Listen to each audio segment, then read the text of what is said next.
Good morning, everyone. Welcome to Cults and Conspiracies here on Hereticals. This is episode 3. It's all about the money.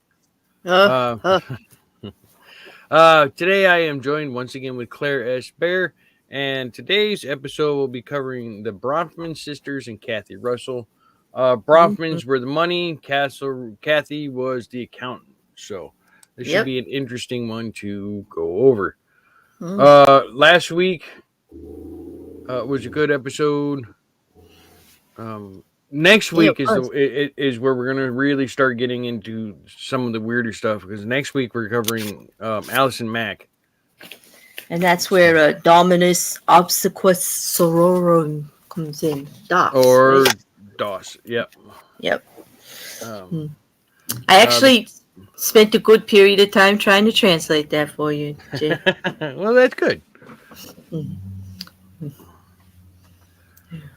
Oh, So, so this week, like I said, we are talking NXVIM. Sorry, I'm a little foggy this morning.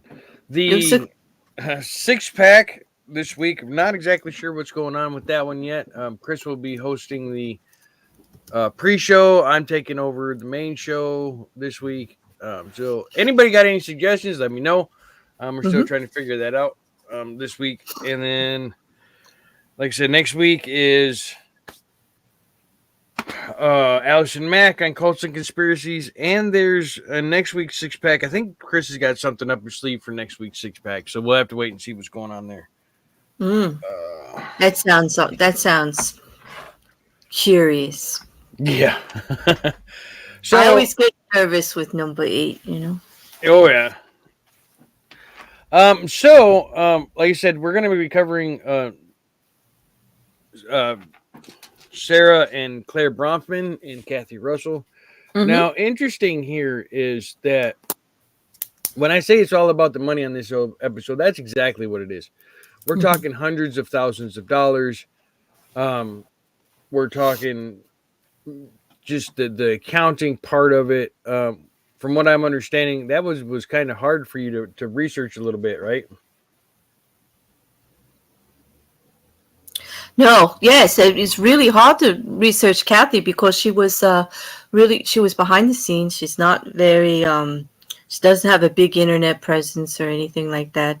All the articles they'll link all of the other players and Kathy's name will be blacked out. Like you can't really find really much about Kathy.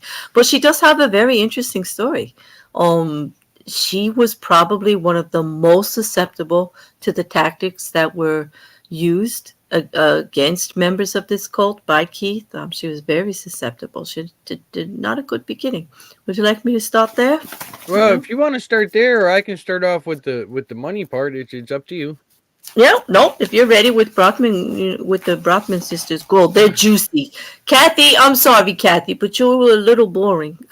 just, just a little bit. Though she's interesting in her part, but a little boring in the details there. But go on.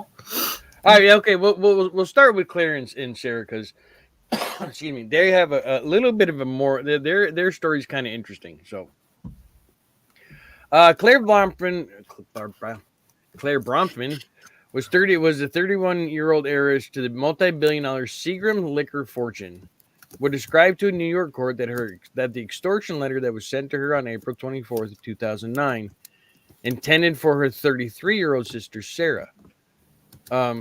As well as it was signed by several women, including the sister's financial planner, a masseuse, a hairstylist, and demanded that they be paid $2.1 million by midnight. Claire said it was a sworn declaration, or else they would go to the press with information they deemed harmful to my sister and I. Claire did not say what was in the letter, but viewed it as a threat and was alarming. The daughters of the billionaire philanthropist and former Seagram's chairman Edgar Bronfman Sr. and half-sisters of Edgar Jr., the chairman of Warner Music Group, Sarah and Claire were not simply heiresses to a global empire built by their grandfather Samuel Bronfman. As they would describe themselves, they were also important, wealthy entrepreneurs and philanthropists in their own right. women who bankrolled a web of investments in humanitarian foundations based in the Albany region where they lived.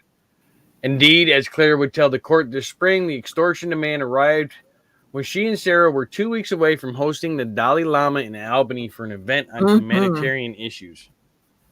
So that's one thing because I think it comes up a little bit farther here down the line when we go about the Dalai Lama. But they pay like what was it, $100,000 to set up this meeting between Keith and the Dalai Lama. Yeah, it's as I said, as you'll see, especially when we start breaking down some of the numbers, which is actually coming up here real soon, is the money was just thrown around left and right. Right. You know, those Um, classes were expensive, that they yeah. used to charge. So the alleged threat would be of disturbing if it occurred, but among the many allegations that have been made about Sarah and Claire in recent months was the charge that Claire was lying about the extortion letter. Made in hundreds of pages of court documents that began to leak out this spring, they were stunned to find that they had stunned friends of the Bronfman family. Yeah. Many knew that Edgar's daughters were involved in a secret organization called NXVIM, a group that he himself had openly referred to as a cult, which is funny because as you'll see later, hear you, Jay. You can't hear me. Can you hear me? Yeah, I can hear you. Everybody okay?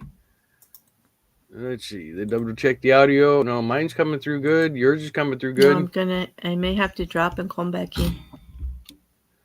All right, go ahead and try. Not a good stream if you don't have issues. Are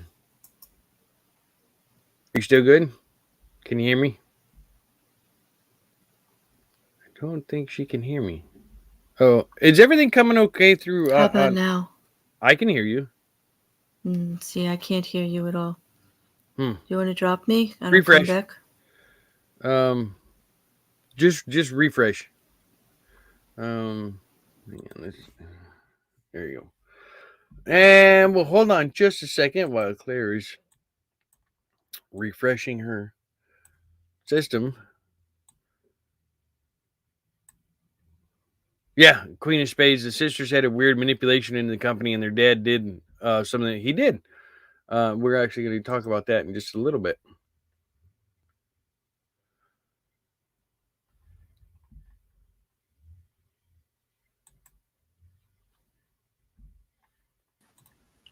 Can you hear me now? I can hear you now. I don't. There we go. That was. I'm so sorry. It's going to be that kind of a day. I don't know. I'm so sorry. I don't know. Everything just went mute, like everywhere on my system. I don't know. I don't know. That happens. So, anyways, okay. Back where we were. Okay. Edgar had referred to it as a cult. Only few were aware that the court documents would reveal the massive gutting of the Bronfman daughters to the family trust fund helped finance NXVIM and the alleged investment schemes of its leader, Keith Raniere. The amount, reportedly $100 million, was staggering and made eye-popping headlines. According to legal findings and public documents, in the last 6 years, as much as $150 million was taken out of the Bronfman's trust and bank accounts, including $66 million allegedly to cover the Rainier's failed debts. In the commodities market, $30 million to buy real estate in Los Angeles and around Albany, $11 million for a 22-seat, two-engine CL600 jet, and millions more to support a barrage of lawsuits across the country against NXVIM enemies. Much of it was spent, according to the court filings, as Sarah and Claire allegedly worked to conceal the extent of their spending from their father. Edgar knew at least some of what was going on, according to those who had spoken to him, and he was deeply concerned, says one ex-NXVIM member who had met with him last year. He wanted to know how his girls were. He was worried about them. He saw them, but only the facade. They were distant and secretive. I was afraid, this person says. To tell him what was really happening. I was afraid to tell him what was really happening. Like many former members of NXVIM, the person was afraid of the consequences about speaking out. Last few months, people had begun to come forward with stories about NXIVM, stories about private detectives allegedly obtaining bank records of NXIVM opponents. Wow, they got deep. They're just like Yeah, all this behind the scenes espionage going on. Like, yeah. As you get, there's a lot of the same type of tactics that a lot of the like Scientology and mm-hmm. Mormon Church and the JWs will do. It's a lot of it's hidden. You know, a lot of other cults will do the same thing with the people that are exiting. You know, they do everything to make their life hell. Yep, that's Um, what makes the fear. That's how they keep them there. There's the fear mhm. of consequences of the blackmail and the interfering in their lives on many levels. It's just, especially here, um, just financially and just the reach. I mean, they were rich. There was a lot of money. They could throw a Lots lot of of money at stuff, yeah. Um, And even before Claire was started funneling all that money in there, just the amount of the classes were like $8,000, dollars a class. 7,500. 7,500, right? Yep, that's about it's going to come up here in just a little bit. Oh, But I'm yeah, sorry. no, you're fine. Queen of Spades says it's pretty much they funded all of NXIVM, and Mm-hmm. then it's MLM sex called the bite model is strong here. It is. Um, Mm-hmm. but like I said, we'll get into the more on that once we actually deep dive into NXIVM itself. Right now, like I said, the last couple of weeks we're just going over the major players, so you understand what's going on when we reach that point, because there's lots of layers to NXIVM and Mm-hmm. DOS and everything else. So okay, so back to stories of its critics being followed and threatened, and in one case, reportedly run off the road by a black limousine. Accounts of a Hmm. motherless 3-year-old boy brought into the group as a newborn under mysterious circumstances, and about the circumstances behind the Dalai Lama's visit to Albany.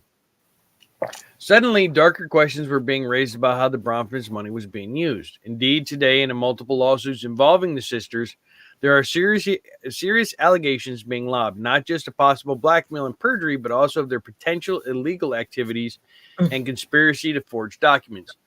That's just big. Because, like I Yeah. said, when you're talking $250 million plus, um, Mm-hmm. that's a lot of money to try and hide. Yeah. And they did have money laundering charges in the original charges coming up too. Mm. Um, So what seems clear from court documents and interviews from ex-NXIVM members and those who have come into conflict with the group and its mysterious guru is that Sarah and Claire could be in serious trouble. And despite his wealth and power, their father, at least publicly, appears to be doing nothing to help.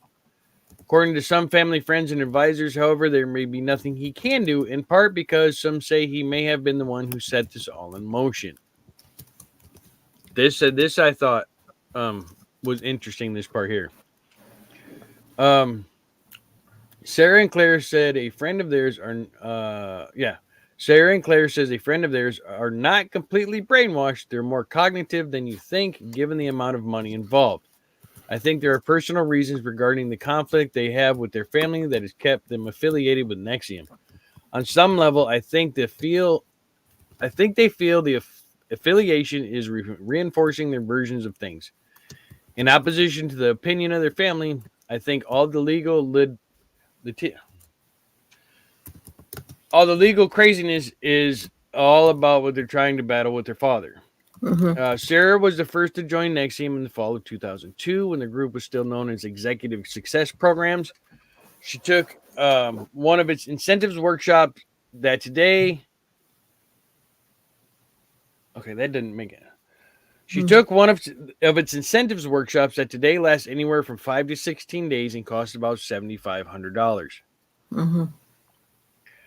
Sarah was introduced to NXIVM by a family friend. She was 25, charming and sweet, but an airhead, as one acquaintance put it. A party girl who flitted the European city to city, island to island.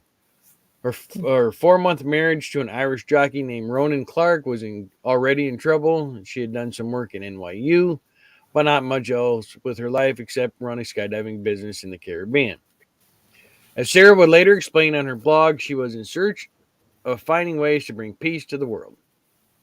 Excuse me.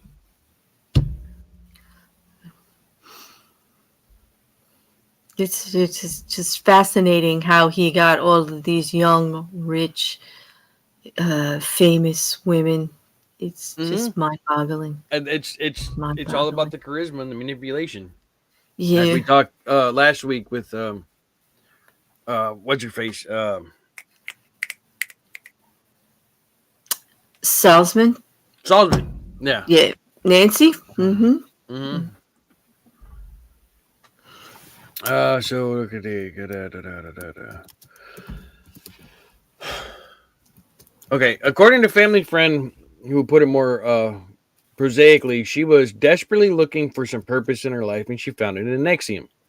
She was enamored right away, recalls one former NXVIM trainer. Sarah urged Claire at 23 to take the Mm-hmm. intensive. Sorry, I did not spell a lot of this stuff right. My spelling's atrocious to begin with. Usually, I can read my own garbage, but yeah, this is You must have been up late in the wee hours working. something. Yeah. At the time, Claire was passionately committed to her equestrian career, which she was a competitive jumper, trained horses, and owned her own company, Slate River Farms, which might explain why she was the tougher sell. According to a former NXVIM member at her workshop in Mexico, Claire refused to look people in the eyes. She showed up in a dirty t-shirt. She had a defiant air about her and was more angry than Sarah, angry at the world. She would tell people that she had decided to spend the rest of her life with horses because she didn't like human beings.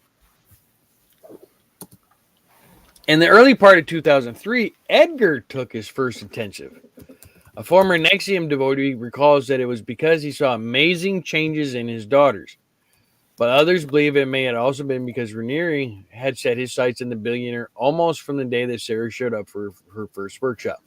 Now, that's something I really didn't get into here too much, really. But it is believed that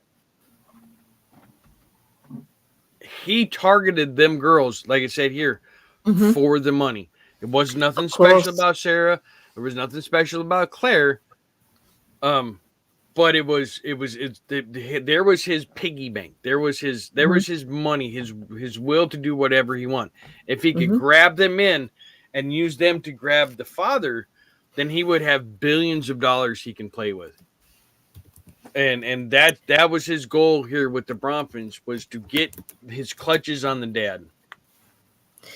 Exactly, to get those purse strings, Yep.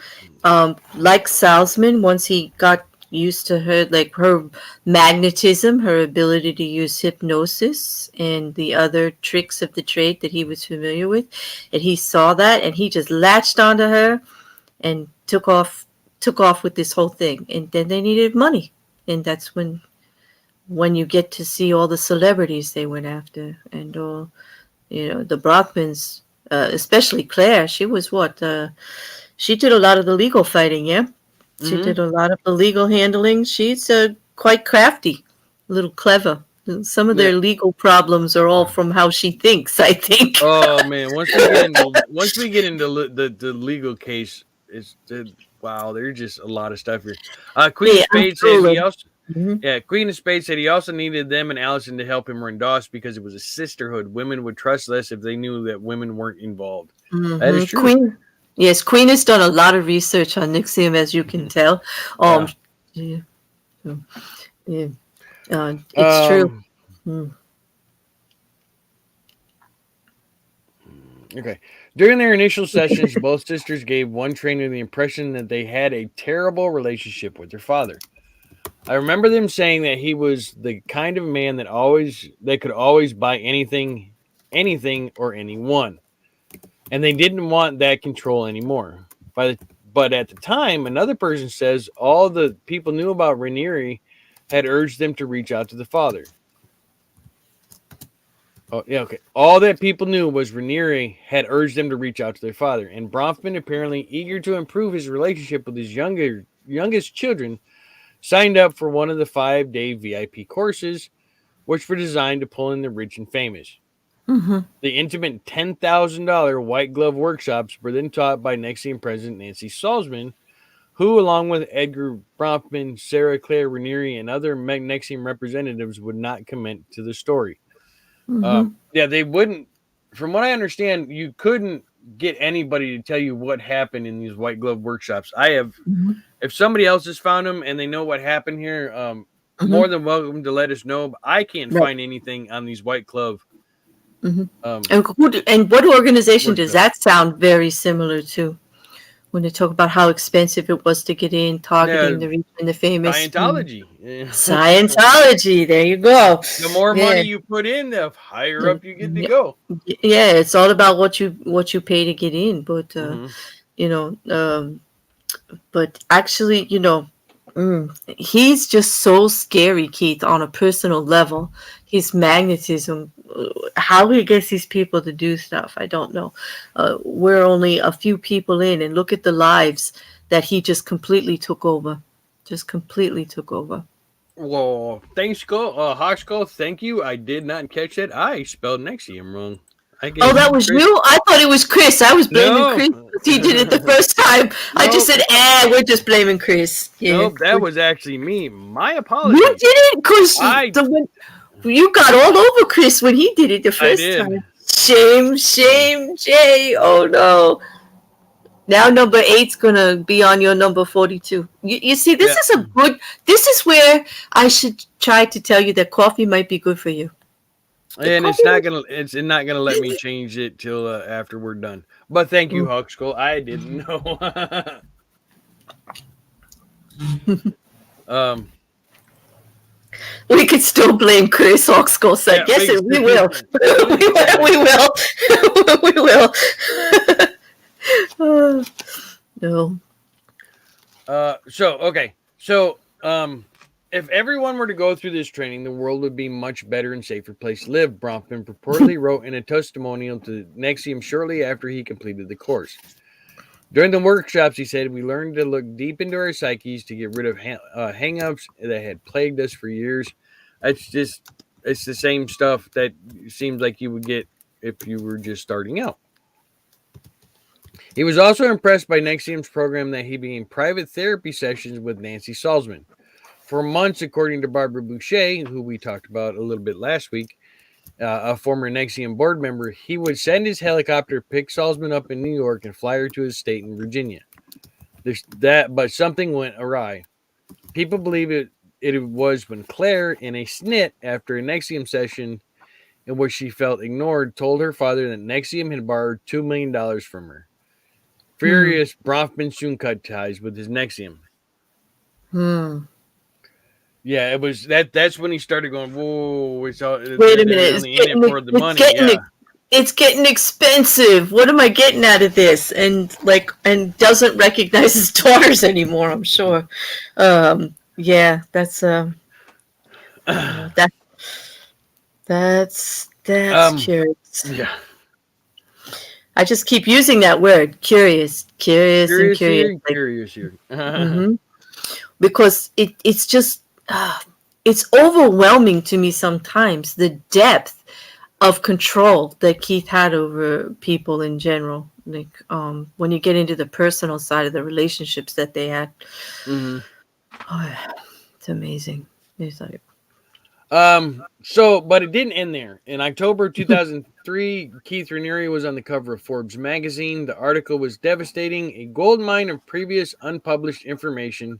And it painted a dark portrait of Raniere and portrayed him as a strange and manipulative man who had no driver's license, no bank accounts, although it appeared NXIVM was raking in the millions. hmm. When Tony Natali called Edgar after reading the Forbes article, he took her call immediately. I told him, Mr. Bronfman, you need to get your girls out of there. It's a cult. Raniere's bad. If you don't get them out in a few years, he's going to burn through all their money. He's going to be sleeping with both of them. And he said, no, not my girls. No, they won't do that. According to Boucher, it was Keith Raniere who in late 2003 suggested that Sarah and Claire become clients of her asset management firm. At the time, Boucher was not the only member of NXVIM's board, but was also Raniere's girlfriend.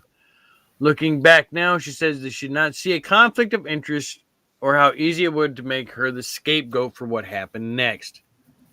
That's his manipulation once again. And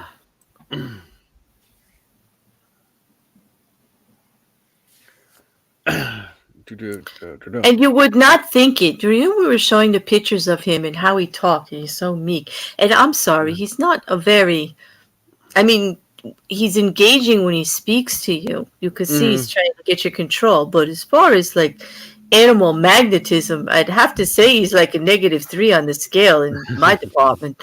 Like, we'll see that more next week when we start talking about Allison Mack, because you said you had a video you wanted to show. It's a audio clip.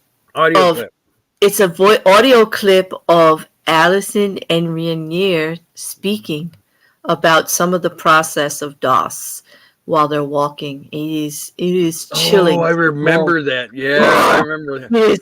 I remember that one. Ooh, that one is kind of creepy. Yeah. Yeah, it's very chilling to hear them speak of it so casually and so, oh my God. It just put into perspective to me his control over people. When you hear how Allison is responding, it is it was too much.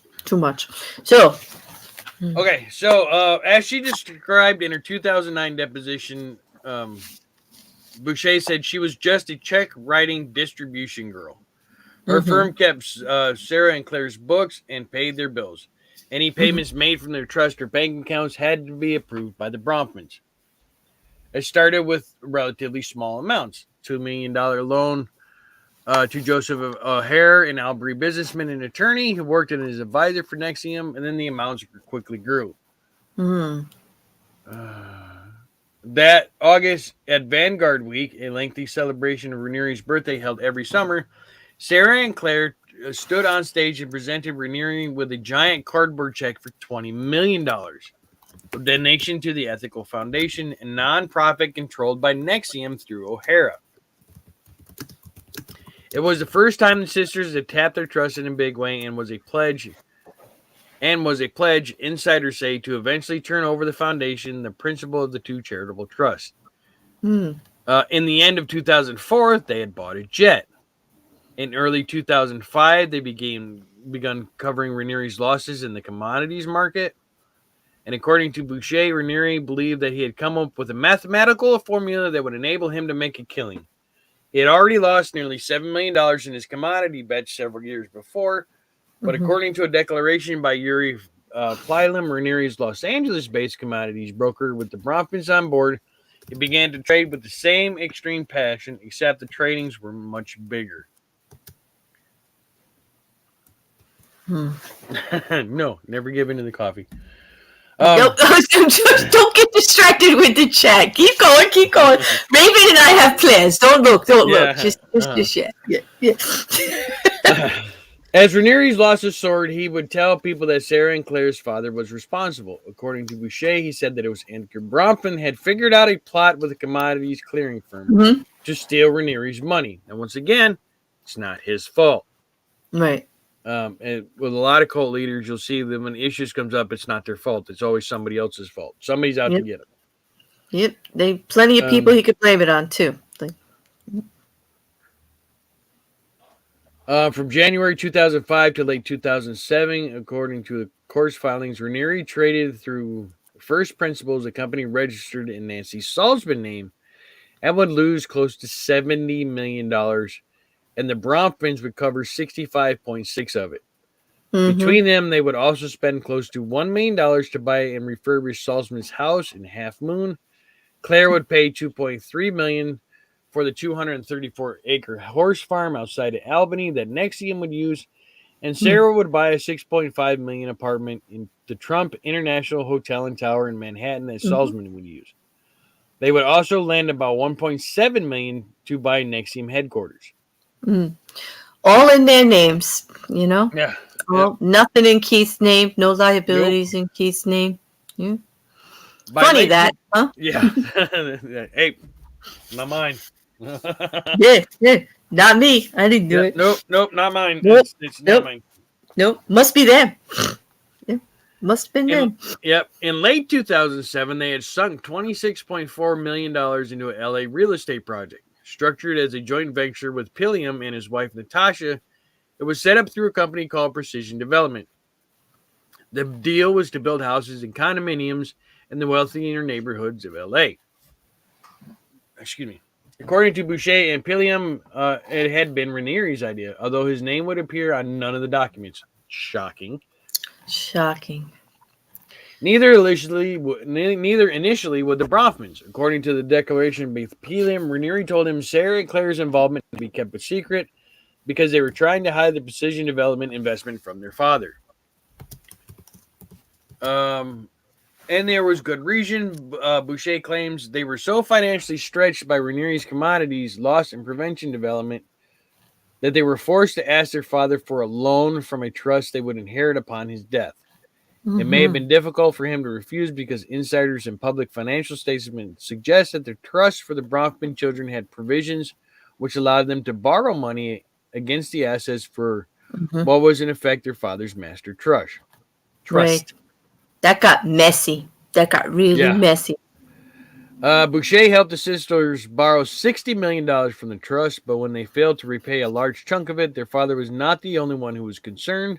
According to Boucher, the trustees were very anxious to have the money go back into the trust. By summer of 2007, however, chafing over the trustees' control and desperate for more money, Sarah and Claire were working to change the trustees overseeing their portion of their master trust, which they told people, according to Pilium, would give them access to more money. Indeed, another $200 million. $200 million. I know. And people were shocked at the 20 million. Yeah. And now we're like, the amount of money that was funneled through there and it just got spent everywhere wasteful. Like, not even, like, they don't have a lot of assets to show for it now, do they? There's really not much with the settlements going on. Yeah. So at some point, Bronfman was reportedly considered taking legal action to have his daughters declared incompetent in an effort to protect the assets and pry them away from NXVIM. But one insider says, I don't think the family wants the stigma of that attached to the girls. They're very sweet, young, and very naive. Rich, naive. It's like a perfect storm for him. So, yeah. Krabby says, "Oh my, 200 million. Yep, we could do some good with that."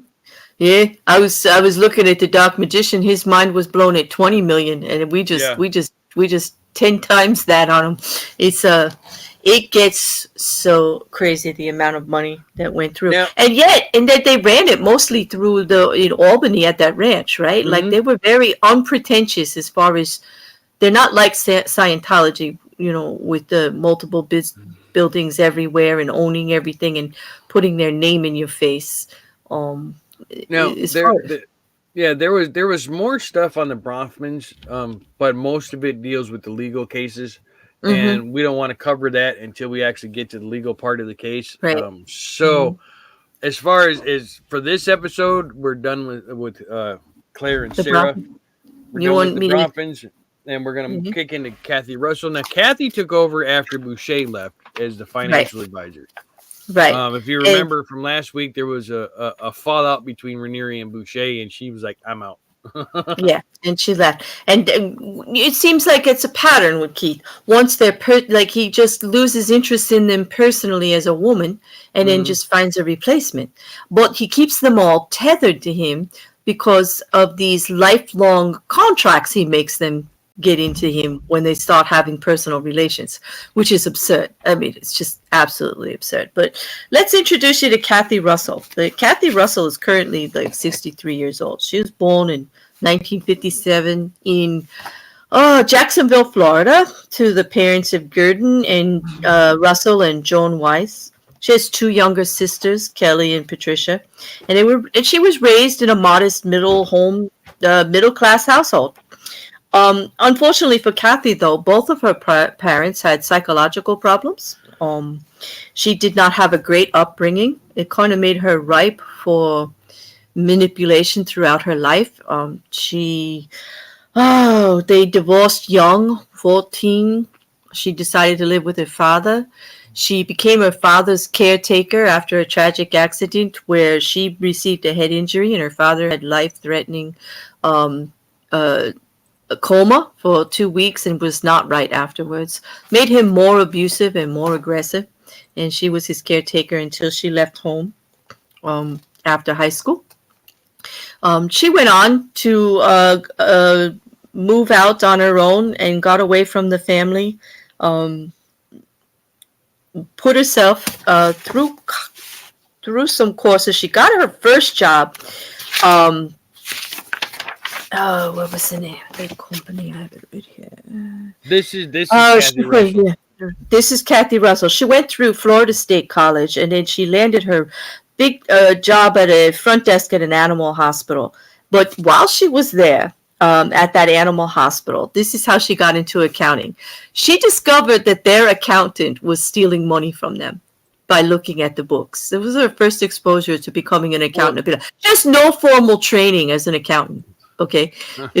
And so her very first job, she gets there and she unearths that this accountant is stealing money.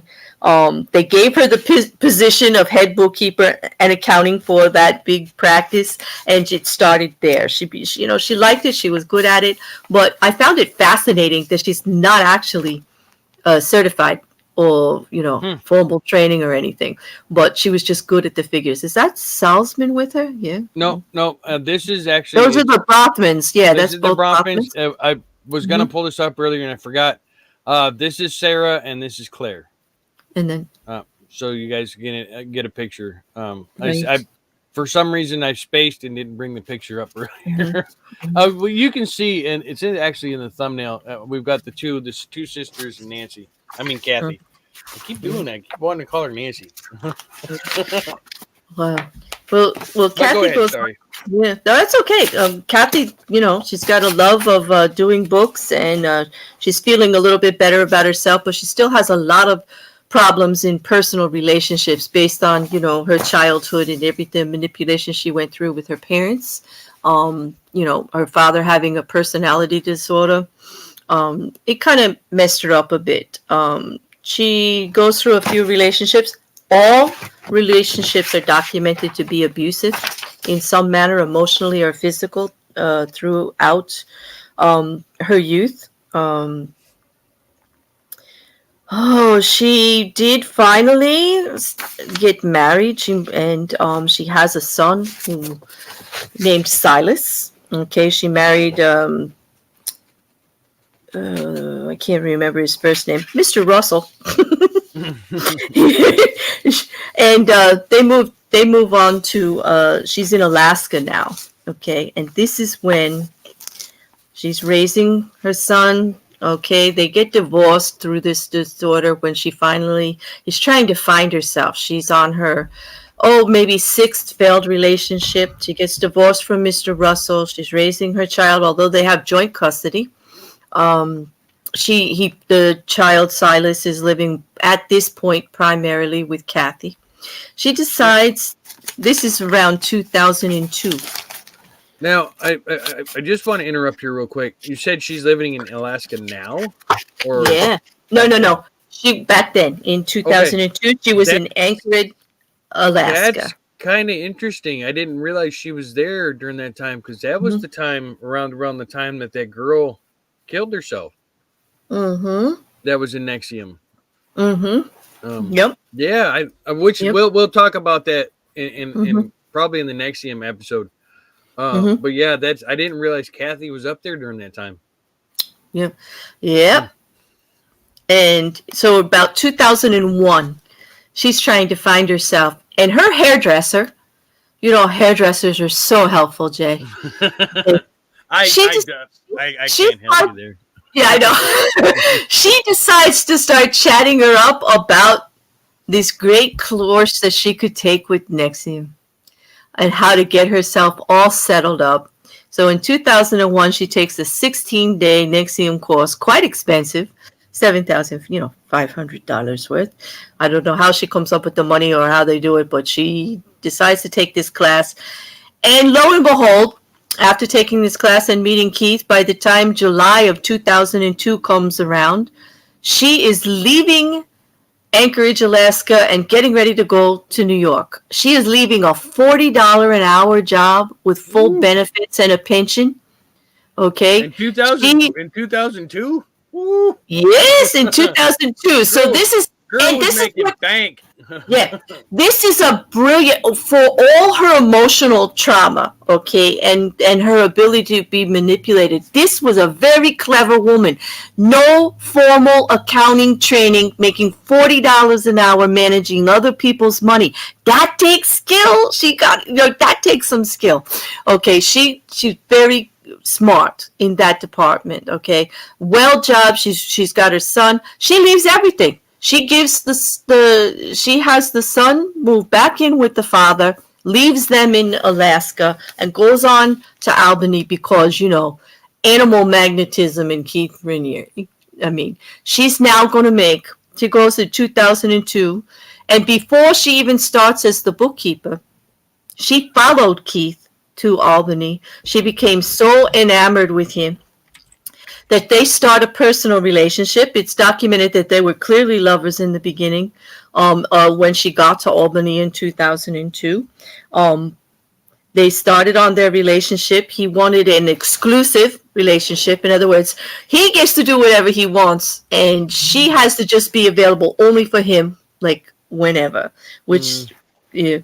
By the time 2004, between 2002 and 2004, as they have their relationship, about 6 to 7 months into their relationship, she becomes the bookkeeper. She takes a job, $15 an hour, no benefits, bookkeeper for NXVIM. $15 an hour crazy, right? Yeah, she can that is nuts. Yeah, she's giving it all up for wanting to feel better about herself, to just finally find happiness, to finally find fulfillment and feel good. All these courses, she's buying into it. Like, she really thinks that this exposure to Keith and what he's teaching everyone is going to change her life for the better 100%. I mean, she took it hook, line, and sinker, the personal. By 2004, he gets her to sign what he had, what those commitment arrangements he had, where he would tell his lovers, you need to commit to me for at least 5 years in the beginning, and then about a year in, he would get a commitment contract for them for the rest of their lives, Jay. We're not talking marriage here, we're talking like manacles. Yeah. We're talking like chains, like the rest of your life. You need to commit to me for the rest of your life, which she did. At this point, when she first got there, Kathy Russell, as you saw in that picture, was a very slight woman. When she arrived in Albany, she weighed 100 pounds. 100 pounds. That wasn't good enough. Yeah, that wasn't good usually. No, he says, Kathy, my love, sign this contract, and you must get down to 85 pounds, your high school weight, to stay in a relationship with me. Good. Yes. I knew he had issues with the weight of the girls he wanted, but good Lord, I didn't think he wanted them that low. Oh, yes. It is 85 pounds. 85 pounds. And that's why when you see, what it really struck home to me is when you see all the pictures of the women from the court, the ones that are filing against Keith Rainier, the class action suit, and also the ones that are actually being charged, Allison Mack in particular, you can see her bones through everything that she's wearing. And it's not just because, she's an actress, although he did primarily focus on women that had that type of outlook and societal pressure that they would want to be thin anyway, and then made them even thinner, thinner. Yes, Dark Magician, 85 pounds. 85 pounds. This all comes from her sworn testimony in the court. I mean, most of the information I could find on Kathy Russell all comes from the court documents because there just wasn't really a lot out there, even in articles on her. Just little things like here and there. Yeah, Hawk Skull says 85 pounds is only healthy if you're 4'8". Yeah, but I think she was 5 foot something, but that was her high school weight, and he wanted her down to that. Mm. Um, Curious, once she signs that agreement in 2004 to be his and his alone for the rest of her life, practically, um, within a year, he loses interest and casts her aside. They are no longer lovers, but she's still the bookkeeper. And now, the emotional and the traumatic abuse emotionally and the pressure that he put on these women after he loses physical interest in them, everything she does is wrong. She's the bookkeeper, and he blames her for everything, even to the point of making her write up her own manual on how to punish herself for what she does wrong, how to reduce calories, how to have to write letters to explain things to like 200 people about, $100 being misappropriated somewhere or not put in the right column, really torturous kind of stuff. And he actually gets her involved in actually writing up how to actually make herself pay for all the things she does wrong, which is, to me, is so twisted what he did with their minds. She is still, unfortunately, of such a nature that could be manipulated and controlled in such a manner. She is still wanting to get back in a relationship with him, and would constantly try to get his attention, write him letters. What can I do? And he would say, well, if you would just get rid of your moral and ethical faults, we could probably move forward, and try to put everything like on her, like she was like morally bankrupt or something at this time, which was crushing for someone who had such a tragic childhood and failed relationships all along. And here she is, like she's thinking everything's going to be fine, and meets this guy, thinks everything's going to change because he's so persuasive. He's got this plan. He's a big wig in this big organization teaching people how to get the best out of life. And she's probably in the worst relationship she's ever had because she's getting twisted at every single turn. She starts at that point to try to back up a little bit. Unfortunately, Kathy is one of those that is guilty of, as you mentioned with the Brothmans, the documentation being altered for immigration files. She was one of her key charges was in immigration papers for Danielle Garza, which was one of the younger members of the cult, and where some of these young charges, come in. She actually was part of that, all with the Brothmans, definitely in altering records and dealing with all of that. And her final charges went down to something to do with visa fraud or something like that. But wasn't Kathy down there in Mexico when he got caught? Yes, he was. That's what I mean. Yeah. She never really got away from him. He really had a grip on her. Also, curious enough, did you know that Claire Brothman was her chief abuser through this whole thing? Keith used Claire to torture Kathy with. Like Claire would come up and say, Kathy, you didn't report this right. You didn't do this right. You're doing that wrong. She would be the one to tell her to reduce her calories. Yes, he used the women against each other, especially Claire and Kathy together. Like they were the ones butting heads constantly on this. And it's probably because one was giving the money in, the other one's documenting the money out, and but it was just very sad. Researching Kathy kind of bummed me out because I don't think she really had a chance. I mean, she was a prime candidate for this type of manipulation. Yeah, she is definitely the textbook case of where manipulation hit hard. Well, somewhere along the lines, after Mexico, her son comes to the United States. Comes to Albany, and joins her there at NXVIM and starts working with NXVIM. And once her son, as an adult, because listen, Kathy Russell was in this cult for 17 years, Jay. All 17 years. She didn't get out, okay? Right up until the end. She wanted out. They were working on it. Her son came, to Albany and started working with her, and he saw the condition she was in and started talking to her about, this isn't good for you. Let's get a second job for you so you can actually afford to do something else. They've got you under their thumb. You can't even afford to take care of yourself. At that $15 an hour, she would have to beg to get paid, because Claire Brothman would think of anything just to dock her hours, like take 20 hours here, 15 hours here away as some type of punishment, just to keep her under their thumb and keep them controlled. It was a very unfortunate situation, but while they were working together, she was gaining emotional strength with her son there. So Kathy did start, the good part of the story is Kathy started therapy, and she got outside influence. And so by the time everything settles out, she's in a good emotional state and more supportive to try to figure out what happened to her. And it gets a little twisted when the charges are filed, because I don't know how much you want to go into that, if you want to save that for the actual charges. But we want to save those for the charges. Yeah, because she actually had a counterclaim against the prosecution at one point. Well, there's a lot of counterclaims, though, isn't there? Mm-hmm. Well, we'll get into that.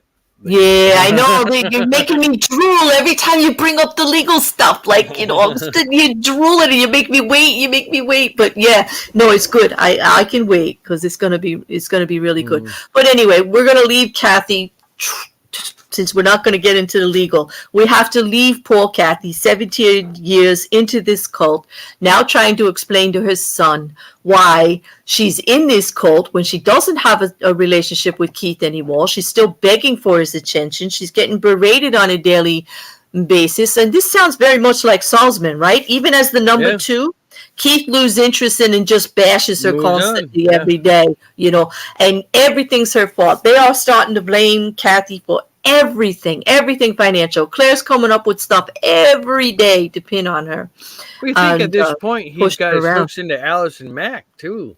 Yeah, more money, more influence. Yeah. So Kathy no longer has. She's got no more interest. He's got no more interest in her. She doesn't do anything for him anymore. Mm-hmm. Just as an indentured slave, because let's be honest, she came all the way from Alaska here to Albany. She didn't have a penny to her name. There's no money there. There's no influence. It was just her skill. It was just somebody he could push around. Mm-hmm. He could get her to do whatever he wanted. And it seems like he really enjoyed doing that with people, because, he really went out of his way to break her. It's unfortunate, but she was not rich. She was not popular. She didn't have any social influence to offer him. All she had was this bookkeeping. She was just really good at numbers, and I guess, she was smart.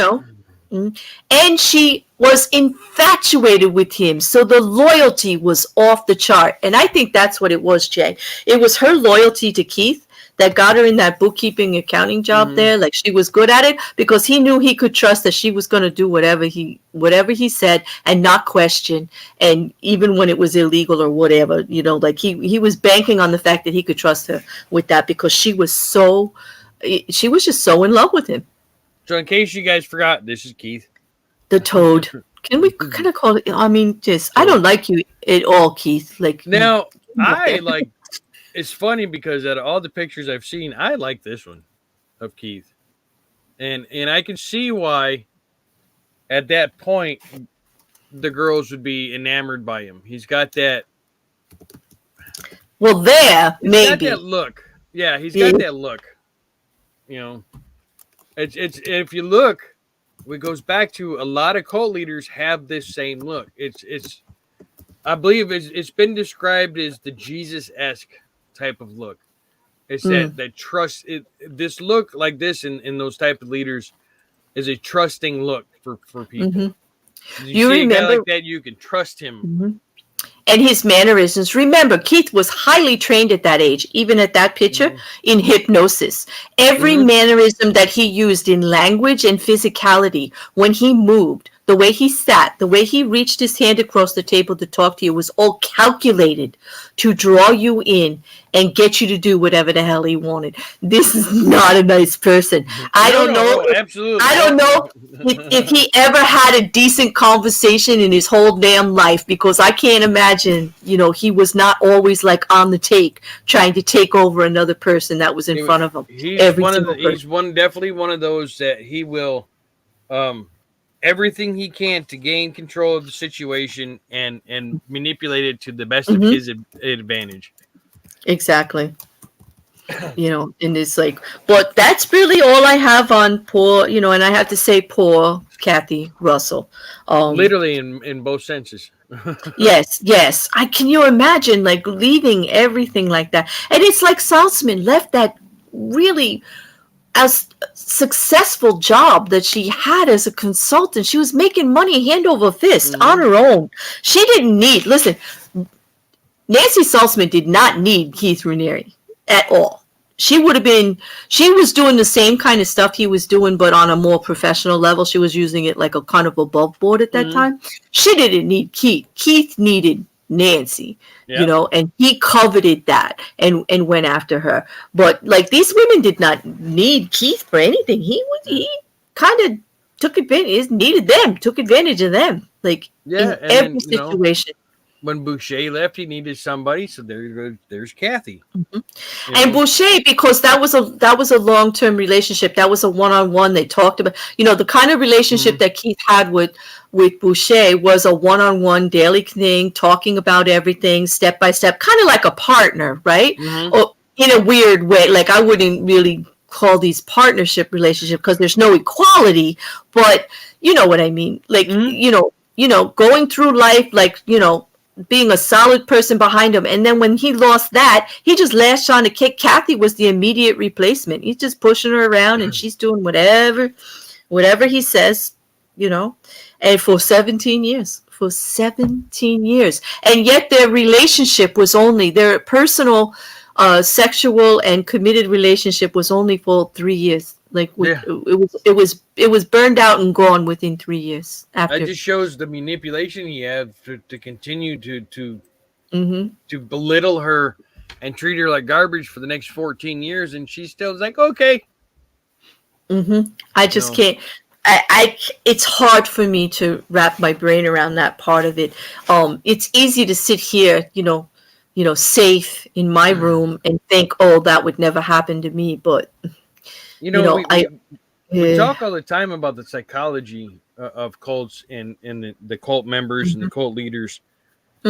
Until you're actually put in that situation, you're never going to understand the reasons why and what's going on. I mean, we could sit here and I could throw document after document of the psychology, but to truly understand, you would have to be in that situation. And unless you're there, we will never actually understand. It's just overwhelming, the damage that was done to the individuals. I mean, everybody involved. It's just wreckage everywhere. It's so there we go. Krabby says it right there. You'd be surprised what a broken human will do to feel loved or included. And there's a perfect way to describe Kathy Russell in particular. As by the time she left Anchorage, Alaska, she was indeed a broken person. She had not had a successful relationship yet. Every single one had failed, right from her parents to her relationships with her brothers and sisters, her son, her exes, several exes, her ex-husband. And she just latched on to Keith. Keith offered her like a light at the end of the tunnel. Like, this is the way. And she bought it, hook, line, and sinker. Like I said, 100%. But she's definitely broken. Definitely a broken person. So, that was all about the money. Yeah. It was all about the money. And it was a lot of money. A lot of money, Well, it's curious that a lot of the stuff talking about the money, Jay, at this point, it's a lot of those records are sealed. Yeah. Like I said, the article that I got pretty much most of my information from, was a Vanity Fair article from 2018, I think. Mm-hmm.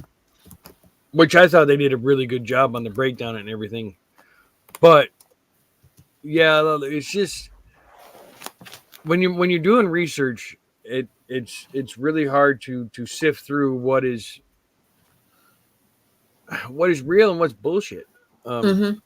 So you got to find those trusted Mm-hmm. sources and always verify if you read something somewhere. Because Mm-hmm. everything I read today, I had read somewhere else. So it wasn't I just Right. grabbed from the first.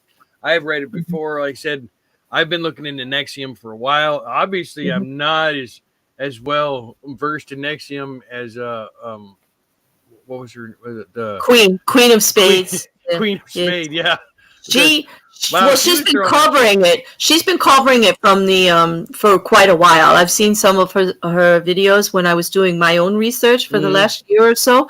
I've been covering it since before the log, looking into it since even before they came through with the charges. But I Mm-hmm. agree, like double source everything. And for me personally, what I do is I'm going right to the affidavits. I'm going Yeah. right to sworn testimony in most cases.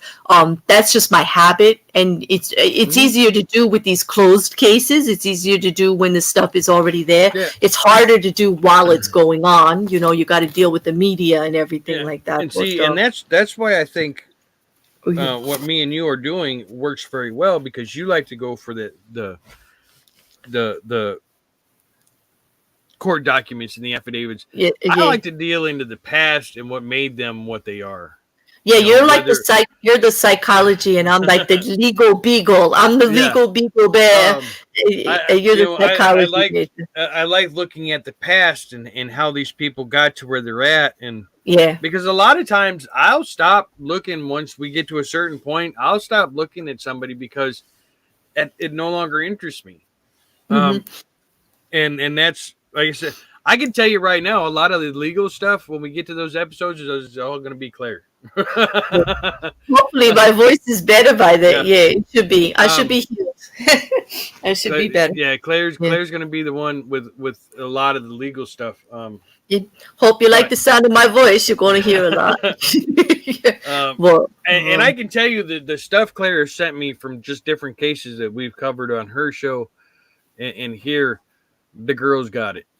oh, Jay, that's sweet. I'm blushing. I'm blushing behind this avatar. It's good to. Oh, thank you. So It's sweet. That's very sweet. But I love working with you because you balance it out. Like I can get pretty boring with all that legal stuff. And you bring the human aspect back. It's really easy to get lost in the black and white of legal stuff. And yet I love having the conversations about it. You know what else I was thinking about? It would be a really wonderful thing to do later after the series and all is to see where they all are now and do some of the positivity, because I don't know about you, this whole damn NXIVM thing is a real mood buster. it is. It is. know? This is not. I mean, So I feel like I'm gonna owe YouTube like some positivity when we're done slamming this shit on him. So how about like a where are they? Like what did they do after? Like hopefully there's some good stories out there that we can put on top of it later. Like I've been making little notes. That sounds like yeah. I like the idea. See, I don't want you tossing me aside. I'm going to keep coming up with ideas, so we can keep this going because I am enjoying it. So next week, it was the last of our major players is Allison Mack. The whole episode will be devoted to Allison, just like we devoted the first episode to Keith, because Allison is probably next to Keith the biggest player in this in what is going on. So stay tuned for that. That's next week. Unfortunately, another broken person. Yeah. Yeah. And you'll be surprised because there's been other celebrities that let you know that was involved in NXIVM, but wasn't involved like Allison was. No. So we're gonna throw out some, like I'll just tell you, Grace Park, and I'll leave it at that. That's one of them. Yep. Those of you that know, you know. I was surprised when I heard that. I'm like, really? But yeah. join us for Six Pack Friday, where we're going to have some lots of fun. Chris is doing the pre-show, but will not be able to join us for the main show, so I'll be taking over that. Next week is Allison Mack, and then from what I understand, Chris has got something in the works for next week for Six Pack. I'm not sure what's going on there. I know. It's enticing. It's enticing. We're going to have to find out. Yeah. It's intriguing. Over on Claire's channel, all roads lead to Hereticals this week over on Claire's channel. It's an Aussie American celebration of Hereticals. Yes. If you missed it, Monday, Claire and I were covering true crime stuff on her channel on Monday. Last night you had Matt. Yes, I had Almost a Doctor on Am I the Asshole? And he was wonderful. He was delightful. I had such a good time. That was great. And then, today with you here. Yep. And then Friday morning, I'll be back here for Six Pack. If you can come up with a plan, Jay. Like, you're going to have to I'll have some beats. Yeah. I'll figure out something. Okay. So we'll be back here for the part of the pre-show. I don't know. It's damn early. It's damn early. I'm not getting up that early. Yeah, I don't know. I might be. We'll see. Because I got to come and razz my mate, number 8. I got to make sure he keeps that number 8 intact. So next Monday, am I joining you again on Monday? Yeah, you know what? Yeah. I would. You're always welcome because the conversations are so good. If I can talk legal crime updates with damn Jay, just show up. Just show up. I'll be there Monday. I love it. Yeah, so that'll be 8:00 on Monday, everybody, and the rest that I got going is I think there may be Jen Polymathic. We may be having her Tits Out stream on Friday. That's the other part of my Hereticals thing. And then Mayhem Friday night at 11 now instead of midnight. And on Friday instead of Saturday. I just had to mix it up and mess y'all up with that, for a while. But look for my next video. Hopefully it will be out tomorrow on True Serial at 7. I'm going to try really hard to get it out there. It may have to push it back a day to Friday, but it will be out either Thursday. I'm hoping Thursday. If not Thursday, then it will definitely be out Friday. Yeah, you've been teasing me. I've had some stuff go on the last couple of days. It's been hard for me to get into the doing what I need to do, but I will definitely. I'm pushing. I want to be consistent. I was doing it 7:30, but I think I'm going to go to 7 instead from now on. Thursdays at 7 instead of 7. Okay. 7:30 is kind of an odd time. Is it? It's like the half-hour mark. Is it bothering you? It's just a weird time. It just, I don't know. I don't like 7:30 that time frame for a release. So I think it's better if we release it at the hour. Because it.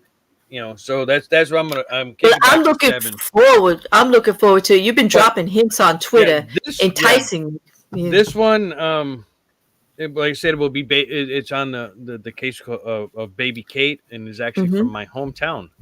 And I'm not going to give too much more information other than to let you know, in Michigan in 2015, it was probably considered one of the worst cases of murder in the state. And I have not looked up a single thing because I just want to take I want to see your cold take on it. Yeah. Just the whole thing, because I really loved what you did with Milat. Like, it was just great with Ivan Milat. I hadn't researched that case either. It was wonderful. And then after that, next week will be Richard Pickman, the pig farmer killer from British Columbia, Canada. Oh, that's a mess. That was a mess. That was so led to a huge pork recall in Canada. Yeah, I know. This is like I'm just like I just got the shivers. I'm so glad I'm an Avatar right now. Also, keep an eye out. Chris will be dropping Hereticals History, a new channel where he's going to be devoting to history, which should be pretty good. So well, he's good with that. That's his niche. Yeah. Thank you all for coming and joining us. Once again, the chat is part of Hereticals, not just those that you see on the screen. For everyone here at Hereticals, for Chris, for myself, and for Claire, thank you all for joining us. Until Friday. Until Friday, we'll see you all. Be water, my friends. And drink coffee. And drink coffee.